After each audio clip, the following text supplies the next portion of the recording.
Louvado seja o nosso Senhor Jesus Cristo, para sempre seja louvado.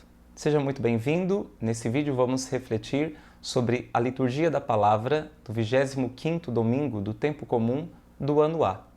O evangelho proclamado pela igreja neste domingo é de Mateus, capítulo 20, versículos de 1 a 16. Trata-se da parábola do patrão que saiu para contratar operários para sua vinha nas diferentes horas do dia. Saiu de madrugada, às 9 horas, às 12, às 3 horas da tarde e às 5 horas. E no final da jornada, ele pagou a todos com o mesmo salário.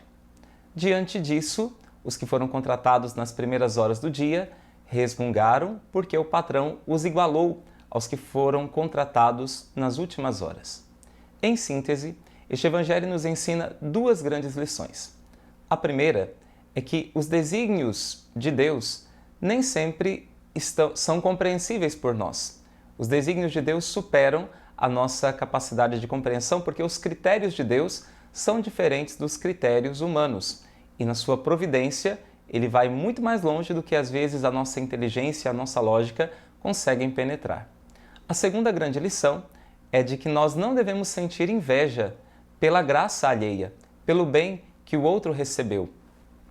Diversas passagens da Escritura nos mostram o mal que a inveja do bem alheio causa em nós, como o episódio de Caim e Abel, como o episódio de José do Egito, e também basta nós nos lembrarmos do filho mais velho da história do filho pródigo, que sentiu inveja do seu irmão que voltava para casa. Nós somos chamados então a nos alegrar pelo bem dos nossos irmãos. Porém, no Evangelho de hoje, nesta meditação, nós iremos nos ater à primeira parte, a refletirmos sobre a primeira parte do Evangelho. Mas antes disso, nós devemos saber que a moeda, esta moeda que foi paga aos operários, ela representa a vida eterna. A moeda é a vida eterna. E aqui nós podemos nos lembrar do desígnio salvífico universal de Deus. Deus quer salvar a todos. E isso, São Paulo, nas suas cartas, nos apresenta. Deus quer que todos os homens se salvem e cheguem ao conhecimento da verdade. Ou ainda nós podemos nos lembrar do que Jesus diz, de que o Pai não quer que ele perca nenhum daqueles que ele lhe confiou. Deus quer salvar a todos e quer retribuir e dar a todos a vida eterna. Bem, mas este evangelho que nos fala desses diferentes operários contratados nas diferentes horas do dia e que recebem o mesmo salário no final da jornada, nos fala, como eu disse no início, do desígnio de Deus que ultrapassa a nossa compreensão porque usa critérios diferentes. E a primeira leitura de hoje nos dá a chave de interpretação para esse evangelho. O profeta Isaías proclama as palavras de Deus que nos diz: meus pensamentos não são os vossos pensamentos, e vossos caminhos não são como os meus caminhos, diz o Senhor. Estão meus caminhos tão acima dos vossos caminhos, e meus pensamentos acima dos vossos pensamentos, quanto está o céu acima da terra. E nós podemos ver que Deus, ele não se baseia nos critérios humanos para agir. Deus se baseia em critérios próprios. E aqui nesse evangelho, Deus usa o critério da misericórdia, da bondade, do amor. Em Deus, a misericórdia ultrapassa a justiça. Porque, como diz o Papa Bento XVI, justiça é dar aos outros o que é dele, o que já lhe pertence, o que ele tem direito. E amor é dar ao outro o que é meu. Aqui, Deus não se baseia em critério de justiça, mas Deus se baseia no critério do amor, no critério da bondade. O padre Raniero Cantalamessa também diz que a justiça dá a cada um aquilo que ele merece. Porém, a bondade, ela se baseia no critério de necessidade.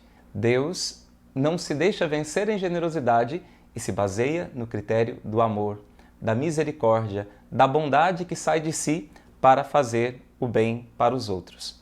Portanto, os desígnios da providência são diferentes para cada pessoa. Deus age em particular, de maneira pessoal, para cada pessoa e Ele age de acordo com as necessidades de cada pessoa. É como um pai que ama verdadeiramente os seus filhos, não num igualitarismo por ele mesmo, mas Deus age conforme a necessidade de cada filho. Deus chama a cada um de acordo com os seus desígnios e não com os desígnios humanos. Basta nós pensarmos em algumas histórias, em algumas realidades de vocação. Certa vez perguntaram para São Francisco: Francisco, por que Deus te escolheu? E São Francisco respondeu: porque não tinha outro pior. Certa vez também o diretor espiritual da Madre Teresa de Calcutá chegou para ela, para provocá-la, e disse assim: Madre, a senhora se tornou uma sumidade internacional. A senhora já foi recebida pelos maiores homens da terra, por reis, por rainhas, por presidentes. A senhora é a queridinha do Papa. A senhora não se orgulha disso? E a Madre Teresa, então, olhando para o seu diretor espiritual, respondeu: Padre, se houvesse uma mulher mais fraca que eu, mais pecadora do que eu, mais impotente do que eu, certamente Deus teria escolhido esta mulher e não eu para fazer a obra dele. Então, os critérios de escolha de Deus, mas os critérios também em que Deus cumula com a sua bondade e derrama a sua graça sobre uma alma, sobre uma pessoa, são critérios que são próprios da onisciência de Deus e também estão de acordo com a providência de Deus, porque quando Deus beneficia alguém, é também para o bem dos outros filhos. Basta nós nos lembrarmos da Virgem Maria, por exemplo. A Virgem Maria recebeu uma graça incomparável da parte de Deus, a cheia de graça, a imaculada. E Deus ornou Maria de todas as virtudes, de toda a beleza, de toda a graça, para que ela fosse também um instrumento da sua graça para todos nós, nos trazendo a salvação, o seu Filho, nosso Senhor Jesus Cristo. Então, aqui nós vemos que os desígnios de Deus ultrapassam os nossos critérios. E Santa Teresinha, ela diz que nós devemos, para não julgar os nossos irmãos, tentar entrar nos desígnios da providência de Deus, da onisciência de Deus. Então, para não julgar, nós devemos pensar e saber discernir no tempo da misericórdia de Deus para cada pessoa.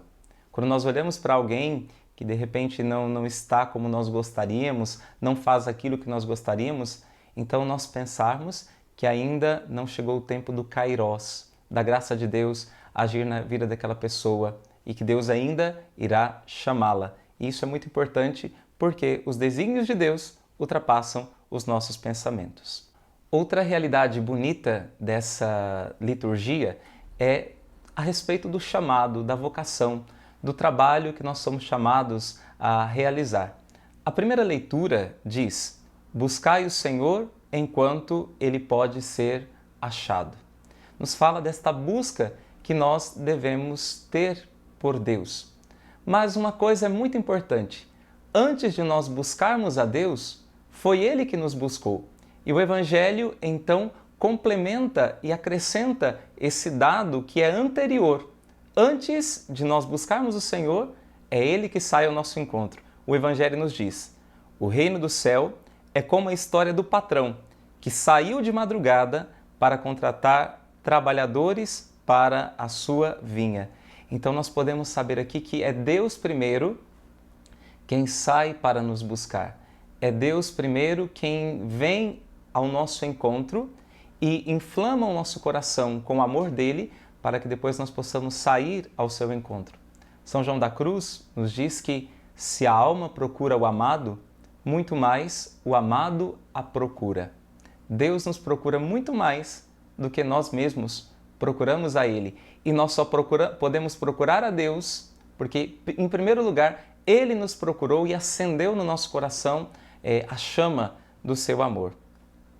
Então, aqui nós devemos saber que a vida cristã não é apenas uma busca humana por Deus, é antes a busca divina pelo homem. Deus sai de si para nos chamar. O Papa Francisco fez uma meditação no dia 22 de junho de 2013, em que ele fala que a nossa vida está organizada sobre 3 pilares. um passado, um presente e um futuro. E o pilar do passado é o pilar da eleição de Deus. Nós podemos olhar para a nossa vida e ver que na nossa vida tem um chamado de Deus. E esse chamado começou no dia do nosso batismo. No nosso futuro, o nosso futuro diz respeito ao caminhar rumo a uma promessa que Deus nos fez, a um chamado, a um desígnio que Ele tem para nós de vida eterna. Mas o presente é o pilar, é a nossa resposta a esse Deus tão bom que nos elegeu. Então a nossa vida é composta por esses três pilares: a eleição, a aliança e a promessa. Deus que nos escolhe, Deus que faz uma aliança conosco através da nossa resposta, da resposta que nós damos a Ele, da nossa entrega a Ele, e Deus que nos faz uma promessa de felicidade, uma promessa de vida eterna. Então o chamado de Deus nos envolve toda a nossa vida, todos os âmbitos da nossa vida. O nosso passado, onde há este chamado de Deus, o nosso presente em que Ele espera a nossa resposta, e o nosso futuro, a nossa esperança de que com Ele viveremos eternamente no céu, na vida bem-aventurada. E o Papa Bento XVI, numa das suas meditações também, complementa esse pensamento do Papa Francisco quando ele diz: ser chamado já é a primeira recompensa. Então, na verdade, o Papa Bento XVI, refletindo sobre esse texto de Mateus 20, ele diz que a recompensa que os funcionários receberam não foi no final do dia, não foi simplesmente a moeda que eles receberam, não é só a vida eterna que nós vamos receber no final por termos perseverado no caminho do Senhor. Ser chamado já é a primeira recompensa. Poder trabalhar na vinha do Senhor, pôr-se a seu serviço, colaborar para a sua obra, constitui por si mesmo um prêmio inestimável que recompensa todo o esforço. Mas só compreende quem ama o Senhor e o seu reino. Pelo contrário, quem trabalha unicamente pelo salário nunca se dará conta do valor deste tesouro inestimável. O chamado de Deus já é um sinal do seu amor para conosco. Por isso, Deus nos ama por primeiro. Deus nos ama mesmo antes que nós façamos alguma coisa por Ele. Deus não nos ama porque nós fazemos algo por Ele. Porque nós só somos capazes de fazer algo por Deus porque Ele mesmo nos chamou e nos deu a graça de fazê-lo.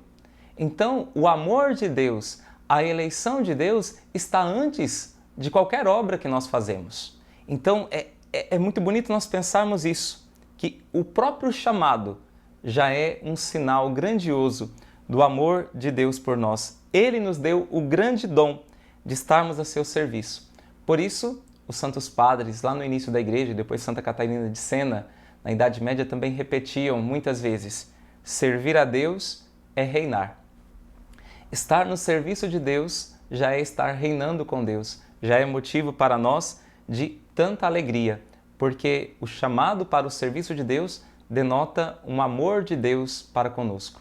Santa Teresinha também, nos seus escritos, ela diz: eu sei que Deus me ama muito, não quando Ele me dá muito, mas quando Ele me pede muito. E aqui nós temos essa beleza de Deus que, porque nos ama, nos pede algo, nos chama para algo. E aqui nós podemos nos lembrar ainda de São Bernardo de Claraval, que diz que o amor já é a sua própria recompensa. O amor já é a sua própria recompensa. Deus que nos chamou porque nos ama, já nos dá a sua recompensa ao nos chamar, ao nos amar através desta eleição. E nós podemos repetir com a esposa do Cântico dos Cânticos: eu sou do meu amado e o meu amado é meu. Eu sou do meu amado porque ele me escolheu. O meu amado é meu porque ele saiu de si e veio até mim. Então, nossa resposta generosa é o sinal do nosso amor a Deus.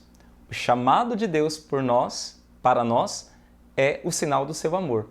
E a nossa resposta é o sinal da nossa correspondência, é o sinal do nosso amor por Ele. E nós podemos concluir aqui com São Paulo. A primeira leitura de hoje, aliás, a segunda leitura de hoje é de São Paulo, que diz que o viver dele é Cristo. São Paulo que não foi chamado como primeiro, mas foi chamado como último e trabalhou incansavelmente. Eu gosto de pensar nesta parábola dos trabalhadores da vinha. Eu gosto de pensar que muitas vezes aqueles que são chamados primeiros, às vezes fazem o serviço numa grande lentidão, às vezes vão enrolando durante o dia, mas aqueles que foram chamados por último, porque têm a alegria de ser chamados, de terem sido escolhidos, de terem sido contratados, dão o melhor de si. Enquanto os que foram contratados de madrugada, às vezes estão se arrastando durante o dia inteiro. Os que foram contratados às 3 ou às 5 dão tudo de si, dão o seu suor. Isso nós podemos pensar também na eleição e no chamado de tantos. Certa vez eu tive um paroquiano que teve um processo de conversão muito bonito e muito forte na vida dele, e então uma certa vez nós preparamos um retiro para os crismandos na paróquia e nós chamamos a esse rapaz para servir. E ele estava trabalhando numa equipe de secretaria, de assessoria, e tudo que nós pedimos para ele, ele saía correndo para fazer. E o pessoal dava até risada, dizendo, olha, fulano fica correndo para lá e para cá, o tempo todo. Então, um momento que tive de folga, disse para ele, fulano, se acalma, pode fazer as coisas mais tranquilamente, mais devagar, não precisa fazer com tanta pressa, não. E ele olhou para mim e disse assim, padre, eu já perdi muito tempo na minha vida fazendo o que não agradava a Deus. Eu já perdi tanto tempo na minha vida gastando por coisas inúteis. Agora eu quero fazer a obra de Deus com mais pressa possível. Eu preciso correr para ganhar o tempo que eu perdi no meu passado. Então, aqui, esta beleza de nós vermos isso, que às vezes os que foram chamados por último dão o melhor de si, porque dão de todo o seu coração e reconhecem que no seu passado havia uma eleição e um chamado que eles ignoraram, mas que agora eles precisam recuperar o tempo perdido. E São Paulo, ele nos dá a entender isso quando na carta aos Coríntios, na primeira carta aos Coríntios, no capítulo 15, aliás, versículos de 8 a 10, São Paulo nos diz: E por último de todos, apareceu também a mim, como a um abortivo, porque eu sou o menor dos apóstolos e não sou digno de ser chamado apóstolo, porque persegui a igreja de Deus. Mas pela graça de Deus, sou o que sou, e a graça que Ele me deu não tem sido inútil. Ao contrário, tenho trabalhado mais que todos eles, não eu, mas a graça de Deus que está comigo. E é por isso então que São Paulo pode dizer com tanta propriedade, para mim o viver é Cristo. Eu fui perseguidor da igreja, mas desde que Ele me chamou, eu trabalho incansavelmente pelo Evangelho. Para mim, o viver é Cristo. Então, para São Paulo, viver é trabalhar por Cristo e trabalhar pela glória de Cristo. E, por fim, nós podemos completar com São Paulo, que na segunda leitura de hoje nos diz: só uma coisa importa, viver à altura do Evangelho. Que Deus nos ajude a penetrar nos seus desígnios de bondade, de amor, de misericórdia, de eleição, de chamado para conosco, de um amor que nos ultrapassa e que nós não somos capazes de compreender, e que nós demos a nossa resposta a Deus também gastando a nossa vida na vinha do Senhor. Deus te abençoe.